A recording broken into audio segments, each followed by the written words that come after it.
दोस्तों अक्सर ऐसा देखा गया है कि आपने डॉक्यूमेंट किसी भी यूनिवर्सिटी से लिए हो, फिर चाहे किसी भी तरह से लिए हो, यूनिवर्सिटी को आपने फीस पे की, सारे अपने डॉक्यूमेंट्स भेज दिए, वहां से जो डॉक्यूमेंट्स आपको मिले, जो मार्कशीट्स आपको मिली, उसके बाद माइग्रेशन प्रोविजनल डिग्री जो आपको मिली, काफी समय बीत गया। उसके बाद जब आप यूनिवर्सिटी गए तो यूनिवर्सिटी ने आपके डॉक्यूमेंट्स को वेरीफाई करने से मना कर दिया, मतलब आपके डॉक्यूमेंट्स को वेरीफाई नहीं किया। हालांकि आपने सभी डॉक्यूमेंट्स यूनिवर्सिटी से ही लिए थे, बट उसके बावजूद भी डॉक्यूमेंट्स को वेरीफाई नहीं किया गया। उसके रीजंस है दोस्तों। रीजंस क्या है? सबसे पहली बात तो टाइमली आप डॉक्यूमेंट्स को वेरीफाई कराते नहीं। दूसरी बात, जो भी ये यूनिवर्सिटीज काम करती हैं, वो नियत में पहले से इनकी खोट होता है। क्लियर सी बात होती है इनके लिए पैसा कमाना है और निकल जाना है, या फिर अगली यूनिवर्सिटीज बना लेनी है अपने लिए। फालतू ये सोचते नहीं स्टूडेंट्स के बारे में। या फिर ये भी गलती एक हो सकती है कि आपने डॉक्यूमेंट्स लगाए, किसी भी जॉब में लगाए या गवर्नमेंट जॉब में लगाए या कहीं भी फर्दर एजुकेशन के लिए लगा दिए, आपने डॉक्यूमेंट्स को पहले इस्तेमाल नहीं किया या फिर डॉक्यूमेंट्स को आपने किसी भी तरह से वेरीफाई नहीं करवाया और वेरिफिकेशन भेजी भी तो यूनिवर्सिटी ने वेरीफाई नहीं किया। ये भी बहुत सारे रीजंस होते हैं दोस्तों। आज मैं आपको ऐसे 4 अचूक तरीके बताऊंगा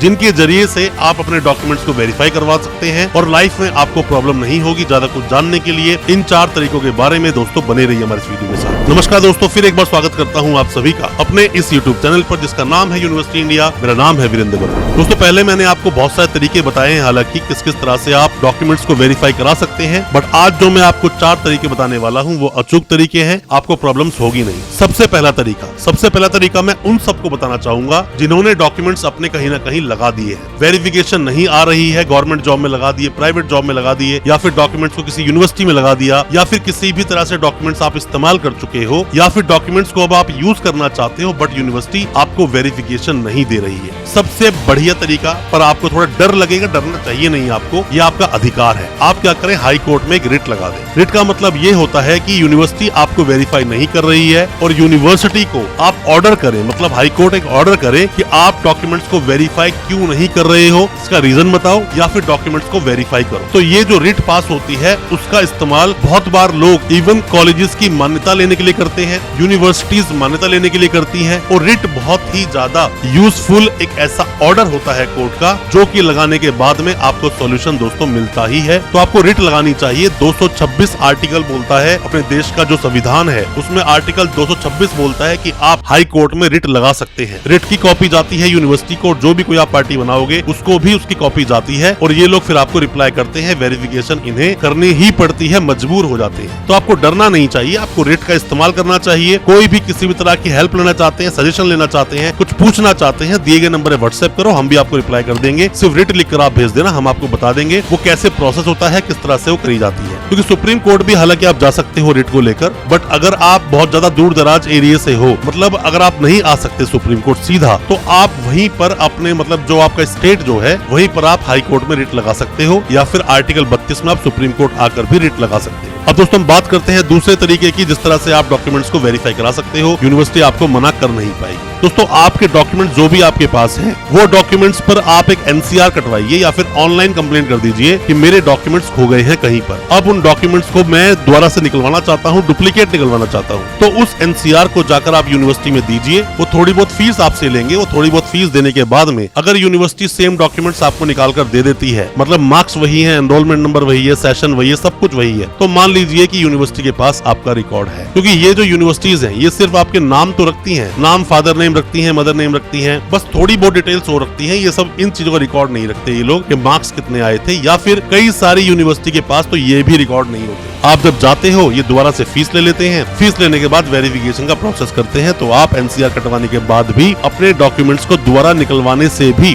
वेरीफाई करवा सकते हो। ये भी एक बहुत अच्छा तरीका है दोस्तों, एक आसान तरीका भी है। अब हम बात करते हैं तीसरे तरीके की। दोस्तों RTI हमेशा से ही बहुत उपयोगी साबित होता है। मैंने बहुत बार आपको बताया है कि आप RTI लगाएं जब भी अपने डॉक्यूमेंट्स को वेरीफाई कराना चाहते हैं और किसी वेरिफिकेशन को इतना ऑथेंटिक ना माने। थर्ड पार्टी वेरिफिकेशन आपने करवा ली, या फिर आपने कोई लेटर भेज दिया, या यूनिवर्सिटी चले गए पैसा देकर वेरिफिकेशन लेटर लिया है, उससे अच्छा है दोस्तों RTI। आप RTI लगाएं यूनिवर्सिटी को और साथ में ही सेक्शन 6 सब सेक्शन 3 का इस्तेमाल भी कर लें। क्योंकि अगर आपकी जो RTI आपने लगाई है वो अगर सही उस बॉडी तक नहीं पहुंचती है जो कि आपका रिप्लाई करने के लिए बाध्य है, तो ये जो सेक्शन है, ये सेक्शन आपकी RTI को उस कंसर्न बॉडी तक पहुंचा देगा। यही बोलता है ये सेक्शन। RTI लगानी चाहिए। RTI आप लगाओगे, रिप्लाई नहीं आया तो अपील लगाइए, अपील का रिप्लाई नहीं आया तो फाइनल अपील लगाइए। फाइनल अपील का अगर लेटर आपके पास आता है तो आप वहां जाइए और बोलिए कि ये यूनिवर्सिटी मुझे वेरिफिकेशन नहीं दे रही है, वेरिफिकेशन आपको मिलेगी। मैंने पहले भी आपको बताया है, जैसे जितने भी स्टूडेंट्स हैं आप सभी कंज्यूमर की कैटेगरी में आते हो। अगर कोई प्रॉब्लम यूनिवर्सिटी क्रिएट करती है तो आपको कंप्लेंट करनी चाहिए, यूनिवर्सिटी आपको रिप्लाई करेगी। आरटीआई लगाने में कोई भी हेल्प हमसे आप चाहते हैं, दिए गए नंबर व्हाट्सएप कर सकते हैं, उसमें भी हो सकता है हम आपकी कोई मदद कर पाए। अब दोस्तों हम बात करते हैं चौथे पॉइंट की। चौथा भी एक तरीका है वेरिफिकेशन का, बट एंड में इसलिए बोल रहे हैं क्योंकि वो इतना ज्यादा कारगर नहीं होता। आप सारे डॉक्यूमेंट्स अपना ले और यूनिवर्सिटी सीधा आप पहुंच जाए, या फिर यूनिवर्सिटी को आप मेल भी कर सकते हैं। मेल करना ना ही करो तो ज्यादा बेटर है, आप सीधा यूनिवर्सिटी पहुंच जाइए और सीधा जाकर यूनिवर्सिटी में जाके वाइस चांसलर से जाके मिलिए, या फिर जो वेरिफिकेशन डिपार्टमेंट है वहां जाके मिलिए। सारे डॉक्यूमेंट्स दिखाइए और बोलिए कि मैं अपने डॉक्यूमेंट्स को वेरीफाई करवाना चाहता हूँ। उसके आप मुझे फीस बताएं, जो फीस है। यूनिवर्सिटी आपसे फीस लेगी, यूनिवर्सिटी के अकाउंट में ही फीस दें, किसी भी तरह से उन्हें कैश मत दें। आप यूनिवर्सिटी अकाउंट में आप फीस दें, फीस देने के बाद में डॉक्यूमेंट्स को वेरीफाई करवाएं। पर वो जो आपको लेटर दे रहे हैं उसको आप फ्यूचर में कभी भी दोस्तों प्रूव नहीं कर पाओगे।